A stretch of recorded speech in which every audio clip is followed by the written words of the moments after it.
نحمده ونصلي ونسلم على رسوله الكريم اما بعد فاعوذ بالله من الشیطان الرجیم بسم اللہ الرحمن الرحیم۔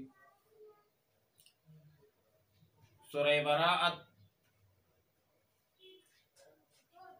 مدنی صورت ہے، 129 آیتوں اور 16 رکوع پر مشتمل ہے۔ سورہ براءت کے موجودہ درس پارہ نمبر 10 آیات نمبر 1، 2 اور رکوع نمبر 1 ہے۔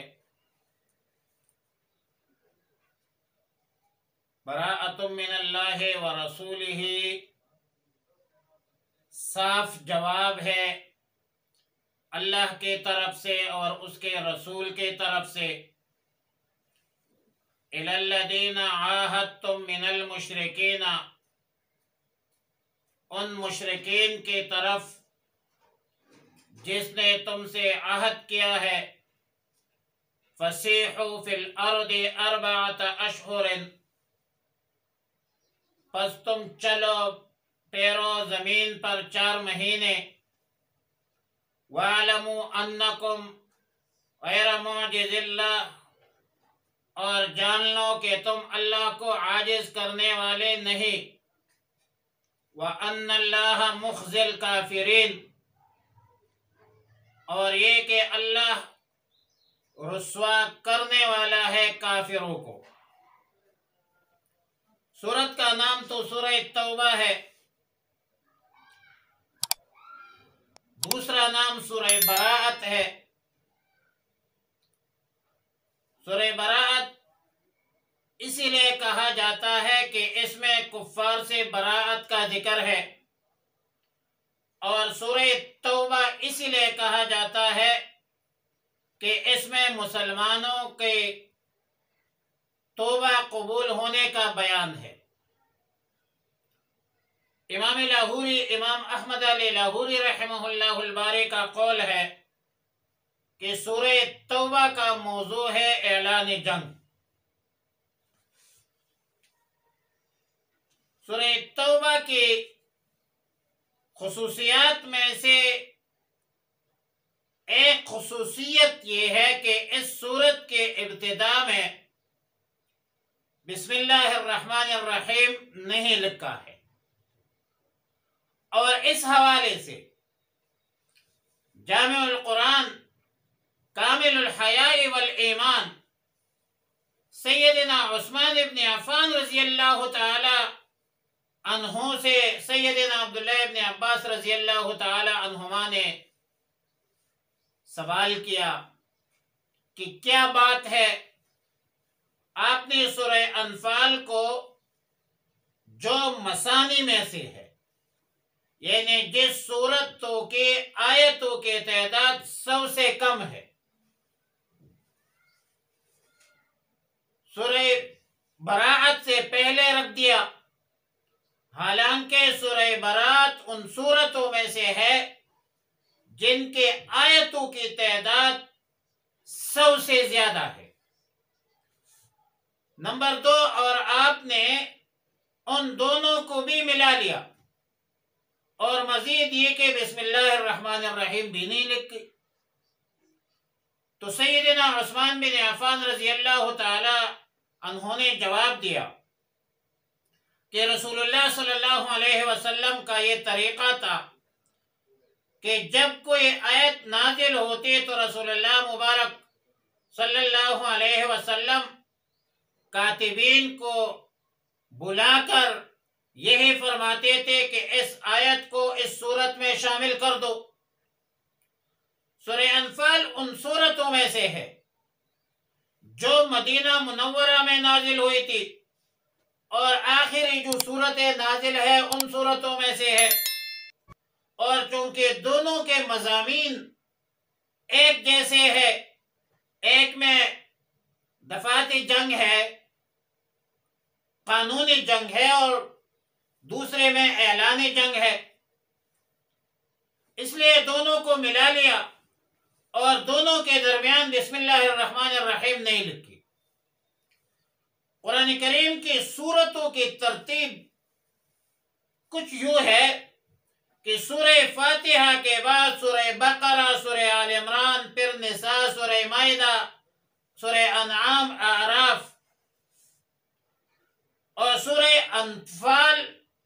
اور توبہ کا مجموعہ، دونوں کو ملا کر سورہ انفال اور سورہ توبہ دونوں کے ملا کر ان 7 سورتوں کو سبع طوال کہا جاتا ہے۔ اس کے بعد معین ہے، یعنی وہ سورتیں جن کے تعداد 100 یا اس سے کچھ زیادہ ہے، اور جن سورتوں کی آیتوں کی تعداد 100 سے کم ہے اس کو مثانی کہا جاتا ہے۔ یہ سورتیں سورہ یونس سے لے کر سورہ حجرات تک اور سورہ حجرات سے آخر القرآن تک اس کو مفصل کہا جاتا ہے، اور پھر ان میں بھی تفصیل ہے۔ ان میں تفصیل یہ ہے کہ سورہ حجرات سے سورہ بروج تک یہ طوال مفصل کہا جاتا ہے، اور سورہ طارق سے سورہ بینہ تک اس کو اوساط مفصل کہا جاتا ہے، اور سورہ زلزال سے سورہ الناس تک قصار مفصل کہا جاتا ہے۔ اب موجودہ موضوع کے حوالے سے گزارش یہ ہے کہ جب کوئی بندہ تلاوت کرنے والا سورہ انفال پڑھے اور اسے ختم کر کے متصل سورہ براءت شروع کرے تو بسم اللہ نہیں پڑھے گا، کیونکہ سورہ براءت کا مستقل سورت ہونا یقینی نہیں ہے، اور اگر سورہ براءت ہی سے تلاوت کے ابتدا ہو تو تعوذ اور تسمیہ یعنی اعوذ باللہ من الشیطان الرجیم اور بسم اللہ الرحمن الرحیم پڑھے یا نہ پڑھے، اس حوالے سے 2 اقوال ہے۔ راجح قول یہ ہے کہ اس صورت میں تسمیہ نہ پڑھے، اور امام شاطبی کا قول ہے وَمَهْمَا تَصِلُهَا أَوْ بَدَأْتَ بِبَرَاءَةٍ لِتَنزِيلِهَا بِالسَّيْفِ لَسْتَ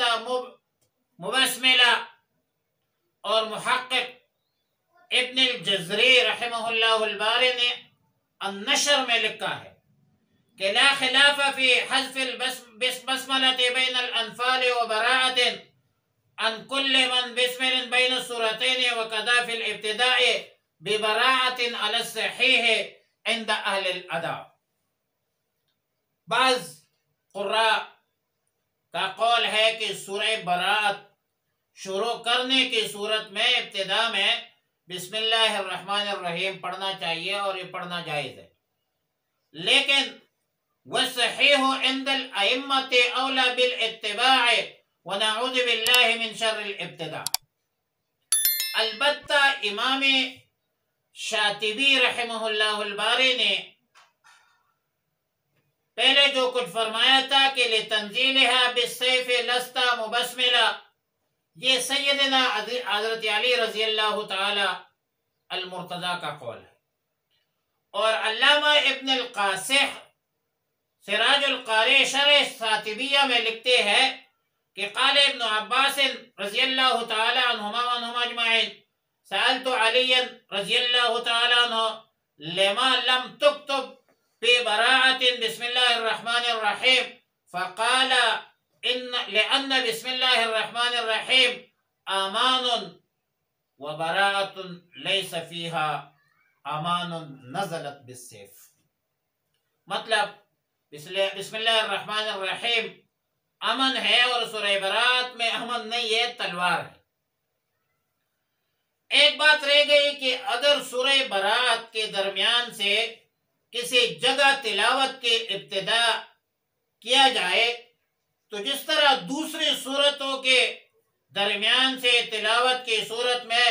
بسم اللہ الرحمن الرحیم کا پڑھنا اور درست ہے، اسی طرح سورہ براءت کے درمیان میں بھی جب آپ درمیان میں پڑھتے ہیں تو وہاں پر بھی بسم اللہ پڑھنا جو ہے وہ ٹھیک ہے۔ محقق ابن الجزری النشر میں لکھتے ہیں کہ میں نے اس بارے میں کوئی نص نہیں دیکھی ہے، اور بہت سے اہل ادا نے سورتوں کے درمیان تلاوت کرنے میں جو سورت اختیار لکھی ہے وہ یہ ہے کہ بسم اللہ الرحمن الرحیم پڑھتے ہیں۔ البتہ ابو الحسن سخاوی اپنی کتاب جمال القرآن میں سورہ برات کے درمیان سے تلاوت کے ابتدا کرنے کی صورت میں بسم اللہ پڑھنے کا جواز لکھا ہے، جس طرح میں نے گزارش کی ہے، اور ابو اسحاق جعبر کا رجحان وہ نہ پڑھنے کی طرف ہے۔ پھر آخر میں محقق ابن الجزری نے دونوں باتوں کی تائید کی ہے اور کوئی فیصلہ تو نہیں دیا ہے، مطلب یہ ہے وہ بھی تخیر کے قائل ہے، پڑھے یا نہ پڑھے آپ کی مرضی ہے، پڑھنے کی بھی گنجائش ہے اور نہ پڑھنے کی بھی گنجائش ہے۔ ایک اور ضروری بات کہ بعض قرآن کریم کے حاشیہ پر چند کلمات لکھے ہیں کہ اعوذ باللہ من النار ومن غضب الجبار ومن شر الکفار، اس طرح کے الفاظ لکھے ہوتے ہیں، اور بہت سارے لوگ اس کو سنت سمجھتے ہیں، واجب سمجھتے ہیں، حالانکہ اس کا کوئی ثبوت نہیں ہے، کما ذکرہ فی الفتاوی رشیدیہ۔ آیات مذکورہ کو ذہن نشین کرنے کے لیے مذکورہ آیتوں کا خلاصہ ذہن میں رکھیں۔ جس وقت سورہ برات نازل ہوئے اس وقت کفار کے 4 قسمیں تھیں۔ پہلی قسم وہ تھی جنہوں نے مقام حدیبیہ میں سن 6 ہجری میں معاہدہ کیا تھا رسول اللہ صلی اللہ علیہ وسلم کے ساتھ، اور یہ اس وقت کی بات ہے جب رسول اللہ صلی اللہ علیہ وسلم اور صحابہ کے ساتھ صحابہ کرام رضوان اللہ تعالی علیہم اجمعین عمرہ کے لیے تشریف لے گئے۔ مشرکین مکہ نے مکہ مکرمہ میں داخلے سے روک دیا اور 10 سال کے لیے صلح پر آمادہ ہوئے تھے۔ اس صلح کے مندرجات کیا تھے؟ اس میں یہ تھا کہ ایک فریق دوسرے فریق پر حملہ نہیں کرے گا، اور نہ کوئی فریق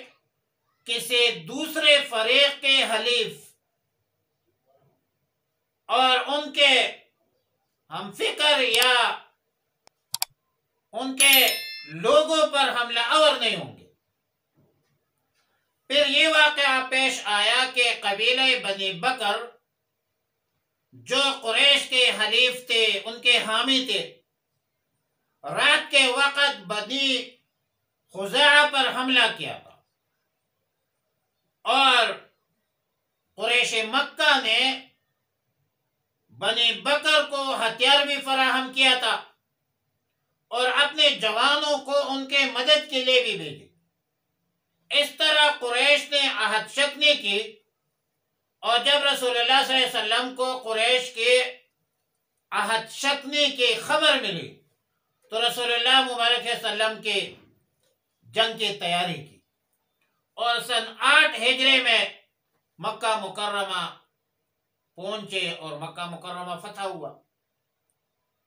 ایک قسم وہ لوگ تھے جنہوں نے وعدے کی معاہدے کی خلاف ورزی کی، اور صلح حدیبیہ کے موقع پر جس نے معاہدہ کیا تھا۔